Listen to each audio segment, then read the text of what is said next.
అవును, ఇది రెగ్యులర్గా అడుగుదాం అనుకోండి. రెగ్యులర్గా నీ జాతకం బాగుంటే నువ్వు ఎందుకు జాతకాలు చెప్తావు అని. అందుకనే నేను నా జాతకం బాగు చేసుకున్నాకనే నేను వేరే వాళ్ళ జాతకం చెప్తున్నా. నాకంటూ ఒక చిన్న ఫామ్ హౌస్, నాకంటూ ఒక ఇల్లు, నాకంటూ ఒక రేంజ్ రోవర్ కారు. అగో గిట్టేట సంపాదించిన వేణుస్వామి అంటాడు. ఓరే నీ అమ్మ, సంపాదిస్తేనేమో సంపాదించినవంటావు, సంపాదించకపోతేనేమో నువ్వు జ్యోతిషం ఎందుకు చెప్పుకుంటావు అంటావు. అంటే నన్ను తప్పు పట్టాలంటే నువ్వు ఎట్లనే పడతావు.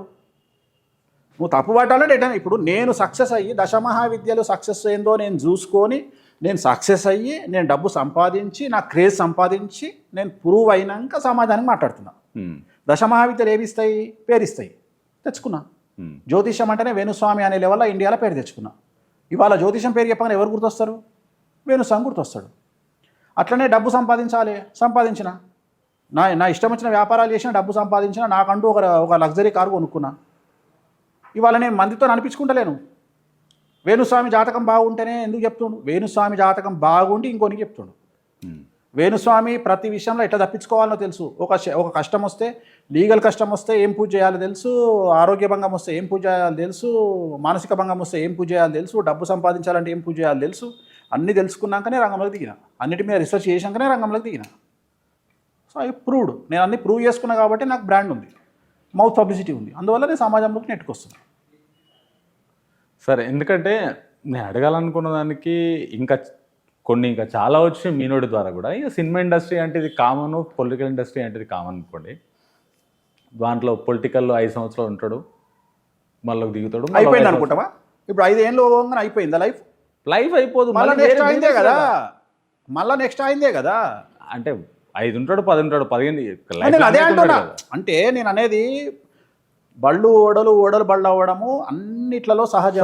అది స్పీడ్ బ్రేకర్లు ప్రతి జీవితంలో సహజము. ఎట్లాగైతే కార్లో పోతుంటే స్పీడ్ బ్రేకర్లు వస్తాయో, లైఫ్లో కూడా స్పీడ్ బ్రేకర్లు సహజము, ఓటమిలు సహజము, ఇవన్నీ సహజము. జీవితం అయిపోయింది అనుకోవద్దు.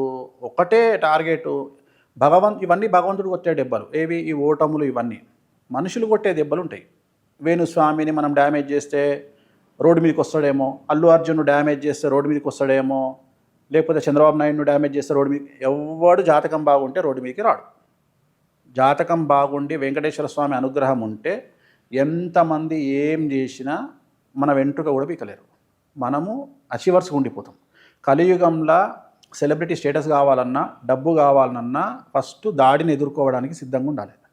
జనాల దాడి ఎదుర్కోవడానికి సిద్ధంగా ఉండాలి. యాచక శత్రువు అని శాస్త్రం చెప్పింది. బిచ్చపోనికి బిచ్చపోడు శత్రువు అట.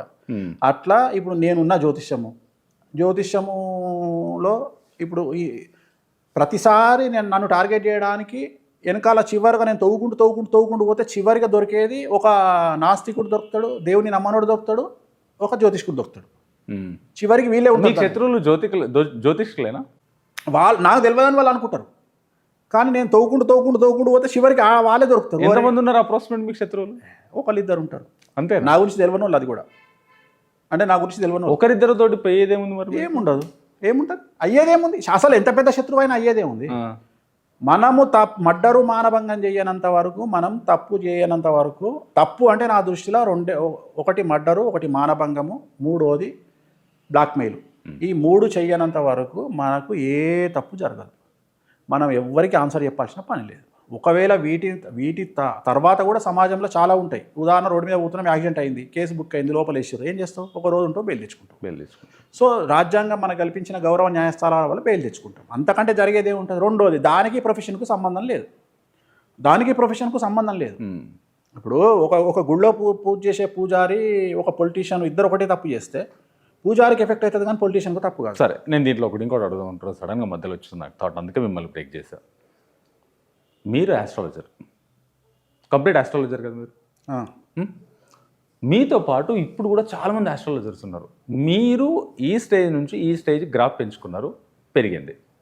మరి వాళ్ళు ఎందుకు పెరగలేకపోతే? రిస్క్ తీసుకోవట్లేదు. రిస్క్ అంటే ఫస్ట్ ఆన్ స్క్రీను బయటికి చెప్పాలి, ఓపెన్ ఎదగాలంటే బయటికి చెప్పాలి. ఇప్పుడు చాలా యూట్యూబ్ ఛానల్స్ ఉంటాయి, చాలామంది హీరోయిన్లు ఉంటారు. కొంతమందికి 2 మిలియన్ల ఫాలోవర్లు ఉంటాయి, కొంతమందికి 20 మిలియన్ల ఫాలోవర్లు ఉంటారు. వాళ్ళు ఆ స్టేజ్కి రావాలంటే కష్టపడి ఉంటారు. సో వేణుస్వామి ఎవరికి ఇంటర్వ్యూ చేయకున్నా సరే, వేణుస్వామి ఆయన సోషల్ మీడియా ఇన్స్టాగ్రామ్ అకౌంట్లో పోస్ట్ పెడితే ఇవాళ అందరికి వెళ్ళిపోతుంది. అందరు దాన్ని తీసుకొని పబ్లిష్ చేసుకుంటారు. అది వేణుస్వామి స్థాయి. ఆ స్థాయికి రావాలి అంటే ఫస్ట్ రిస్క్ తీసుకోవాలి అంటే ఫెయిల్యూర్ కూడా సిద్ధపడాలి. ఎప్పుడే కానీ సోషల్ మీడియా బయటకు వచ్చినప్పుడు మనం చెప్పింది ప్రతిదీ రికార్డ్ అయి ఉంటుంది. వస్తుంది, కెమెరాలు రన్ అవుతాయి కాబట్టి రికార్డ్ అయి ఉంటుంది. మనం చెప్పింది 2019లో ఆంధ్రప్రదేశ్ ఎలక్షన్లలో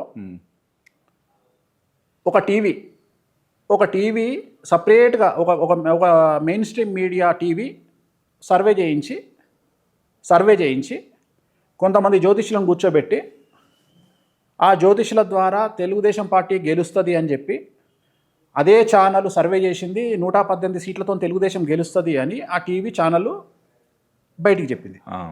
అదే సందర్భంలో నేను జగన్ గెలుస్తాడు అని చెప్పిన. నేను మాట్లాడేది 2019లో.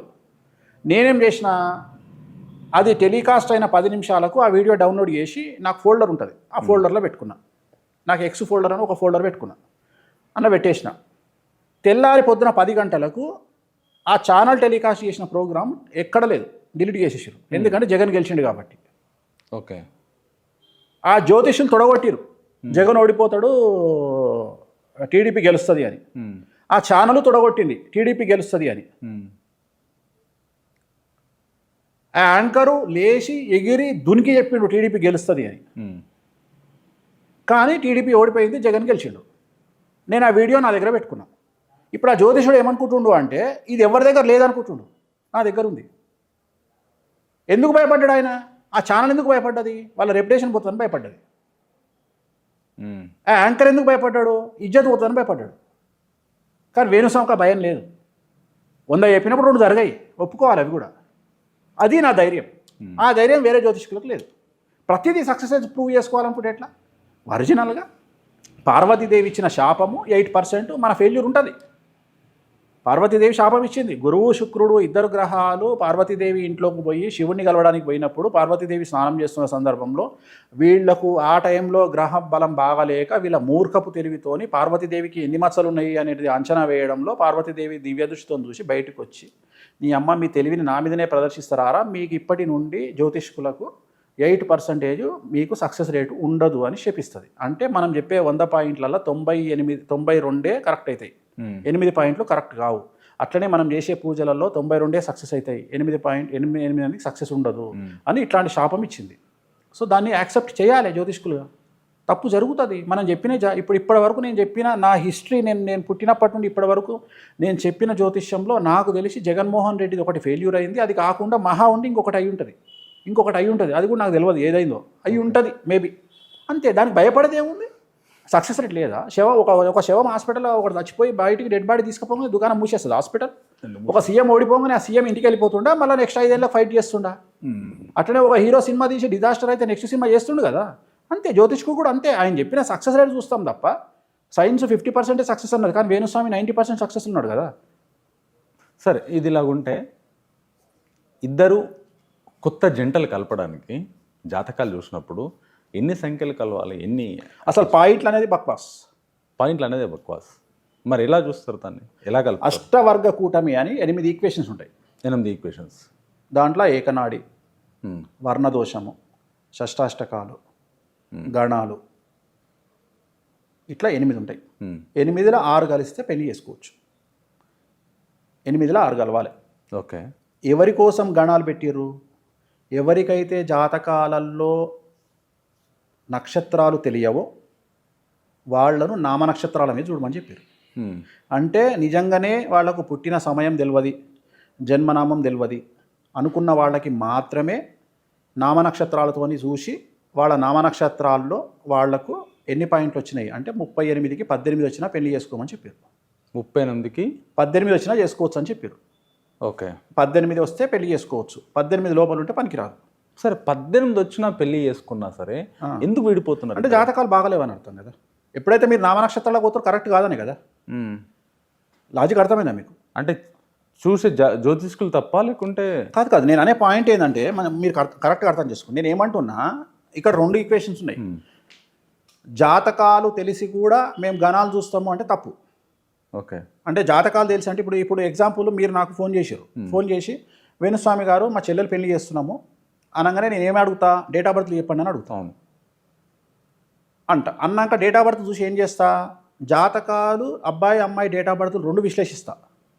విశ్లేషించి ఫస్ట్ చూసేది షష్టాష్టకాలను చూస్తా, నెక్స్ట్ చూసేది ఏకనాడు అయిందా లేదా చూస్తా, మూడోది పాయింట్లు చూస్తా, అన్నిటికంటే ముఖ్యం నాలుగోది ఇండివిజువల్ జాతకాలు చూస్తా. ఒకవేళ ఇద్దరికి 38 పాయింట్లు వచ్చినా సరే, 38 వచ్చినా సరే, అబ్బాయి జాతకంలో శుక్రుడు కేతువు కలిసి వ్యయంలో ఉంటే పెళ్లి చేసుకోవద్దని చెప్తా.